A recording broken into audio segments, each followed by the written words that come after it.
Bakit sinasabi nating malaki ang problema ng manugang ni Mike Defensor? Mga kabunyog, ayon sa testimonya ni Gutesa, ang nag ang nag ano sa ang mga tatlong tao ang gumawa ng kanyang sinumpaang salaysay or yung affidavit niya. Si Mike Defensor, si Marcoleta at yung manugang ni Mike Defensor. Ang pangalan ng manugang ni Mike Defensor ay Mark. Hindi natin alam yung apelyido. Kaya matindi rin itong si Mike eh. Matindi rin itong si Mike Defensor. Lahat ng pamilya niya nasasangkot sa mga pinagagawa niya eh. Ha? Oh, itong si Mike hindi pinoprotektahan yung pamilya niya. Di ba yung kaso doon sa yung kaso doon sa yung ni-raid na KTV bar at saka hotel, yung pag-aari nila Mike Defensor, sangkot din doon yung asawa niya at anak. Di ba? 2 anak yata ni Mike ang sangkot doon. Ano yun? Hindi pa yun nare-resolve, pero qualified human trafficking yun. Tapos ngayon na naman, ang nasasangkot na naman dito, ayon kay Gutesa, ang nagtatype, ang nagtatype yata nung ginagawa yung kanyang sinumpaang salaysay ay si Mark. Ang Mark na yon ay yung manugang son-in-law. Son-in-law ni Mike Defensor. Ha? Matindi ito, mga kabunyog, mga kababayan. Kaya, anyway, ano naman ang posibleng maging kaso doon sa manugang ni Mike Defensor? Ano yan eh, sabwatan nila yan, conspiracy yan, para magsinungaling si Gutesa. Pwede silang makasuhan yan. Ang pwede sa kanilang magkaso ang Senado mismo. Ang Senado mismo. Kaya sa totoo lang, nakakulong na ngayon si Mike Defensor at si Marcoleta. Marami pa rin silang kinakaharap ngayon na kakaharapin pang mga problema. Ano? Itong binubunyag na ito ni Gutesa. Siyempre, may karapatan din sila Mike Defensor at Marcoleta ang magsabing hindi, sinungaling yan si Gutesa. Di i-counter nila. I-counter nila. Sige, magpalabas sila ng mga ebidensya nila na nagsisinungaling si Gutesa. Pero siyempre, dito, ang binubunyag ni Gutesa dito, na siya ay, kumbaga na pressure, pinangakuan ng bayad, papag-aralin yung kanyang mga anak, may pera pang ibabayad. Kaya siya, nakumbinsi nila Mike Defensor na pumirma doon sa sinumpaang salaysay.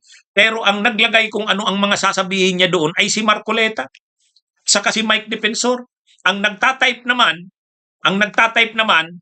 kung anong ilalagay doon ay yung manugang ni Mike Defensor, yung Mark.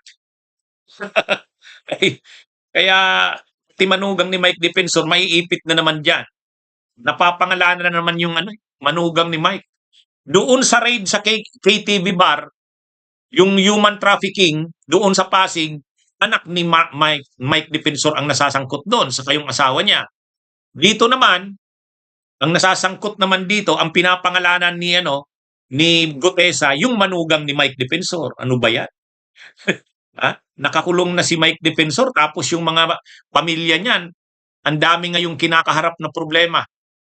Tungkol doon sa problema sa Pasig, hindi pa yun nare-resolve Pwedeng lumabas pa ang decision, ang doon. Mukhang, yun kung ang nagsampa ng reklamo doon, NBI, sila Director Matibag. Kaya lang parang natigil muna dahil nakakulong na si Mike. Pero, yun, ibang klaseng kaso yun. Ito kasing nakulong ngayon na kaso ni Mike Defensor, plunder ito yung sila ni Marcoleta yan. Pero pagdating doon sa Pasig, iba yun. Yun? Qualified human trafficking yun. Kaya lang, ngayon na naman, yung manugang na naman ni Mike, na-involved na naman.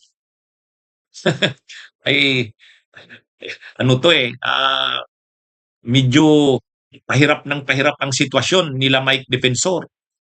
Itong si Marcoleta, rin yan, sa harapin niya rin yan, pwedeng may mag-file ng ethics complaint yan sa Senado. Hindi lang, kahit yung pwede naman ang ethics committee, motu proprio. Ang ibig sabihin ng motu proprio, kahit walang mag-file ng ethics complaint, kung nakita ng ethics committee na may paglabag sa kanilang etika, kasi unethical yung ginawa na yun. Unethical yung ginawa na yun ni Marcoleta. Kasi magpo-produce ka ng testigo, tuturuan mong magsinungaling, ha? Yan yung ano, yan yung problema diyan. At si Mike Defensor naman, yung kanyang manugang ang napapangalanan, yung Mark. Hmm? Kaya ito, ah, nakakulong na si Gutes, nakakulong na si Marcoleta, nakakulong na si Mike Defensor, pero marami pa rin silang kinakaharap na problema. Bawat araw may nadadagdag sa problema nila. Ah, nakakulong sila dahil sa plunder. Pero itong kay Gutesa, ah, panibago na naman ito, kakaharapin na naman nilang problema yan. Mhm. Ah, ano yan, mga kabunyog, mga kababayan, medyo mabigat.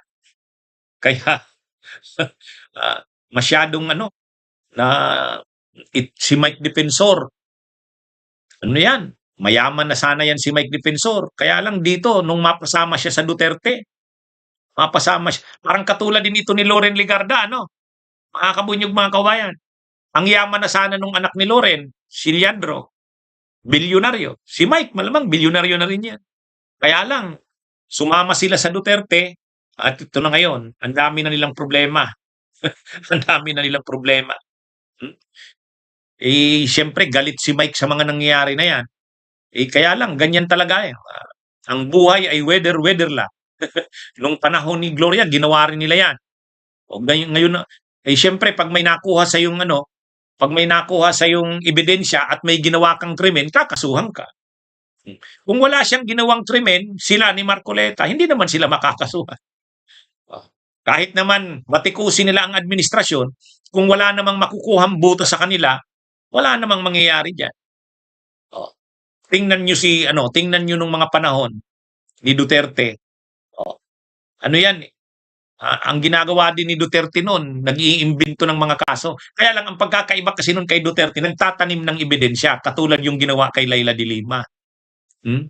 Pero itong kila Mike Defensor, hindi ito nagtatanim ng ebidensya. Nandyan talaga yan. Halimbawa itong si Gutesa. Umamin lang naman si Gutesa kung anong ginawa sa kanya. Sabi ni Gutesa, alam daw kasi, yung driver yata ni Mike Defensor, yung Django, binasa ko yung sinumpaang salaysay ni, ni Gutesa. Yung driver ni Mike Defensor, si Django, kakilala niya. Tinawagan daw siya ni Django. Kasi nga, alam na tao siya dati ni Saldico. Miniting siya ni Mike Defensor doon sa isang restaurant yata yun sa Pasay. Tapos, Japanese restaurant yata. Kasama ni Mike Defensor yung manugang niya, yung Mark. Tapos ginawa na nila yung sinumpa ang salaysay ni Gutesa. Tapos dumating na si Marcoleta, binasa, naglagay siya ng mga pagbabago. Naglagay siya ng pagbabago. O ngayon, paglagay niya ng mga pagbabago, okay, Benny Apolonio, okay, I stand corrected. Ano daw, si Lacson na daw ang chairman ng Blue Ribbon noon. Okay.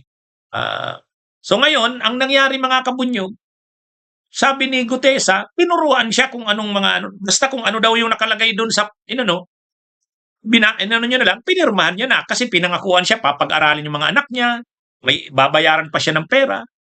Yan ang nangyari. Kaya ngayon present siya. Si Lacson pala ang chairman noon, sabi ng ating mga viewers. I stand corrected. Pero kahit pa chairman si Lacson, member ng Blue Ribbon si Marcoleta. Mabait naman si Lacson. Kasi nag-o-offer ng testigo si Marcoleta, pinayagan ni Lacson. Yung pala ang nangyari, pinayagan ni Lacson. Kasi pag hindi pinayagan ni Lacson, sasabihin niyan, hinaharangan ni Lacson. Pinabuelo si Marcoleta, present si Gutesa. Kaya lang, nung sumunod na mga araw, hindi na nakita si Gutesa. Ang sabi ni Gutesa, hindi na daw siya kinukontak nila Defensor at saka ni Marcoleta. Nalagay na siya sa alanganin, nagtago siya. Pero hindi na daw siya kinukontak ni Marcoleta at saka ni Defensor. Matapos yung kumbaga ginamit lang talaga siya. So ngayon, na siya, nag-recant na siya. Binabawi niya na yung kanyang pinirmahang salaysay. Yung ginawa nila Marcoleta, ni Mike Defensor at nung manugang nito na si Mark. Ayan, mga kabunyog, mga kababayan. Kaya, ano ito? Hindi natin alam kung anong plano ng Senado dyan. Pero syempre, Hindi tama yung ginawa ni Marcoleta na yun. Hindi tama yun. Linoko mo yung Blue Ribbon, linoko mo yung Senado. Unethical yun. Dapat madisiplina siya nun. Bunyog, bunyog, halikan na kasama ka. Bunyog, kapag buklod ay may pag-asa. Luzon, Visayas, Mindanao, isa ang pananaw. Sa bagong Pilipinas ang bunyog isisigaw. Bunyog.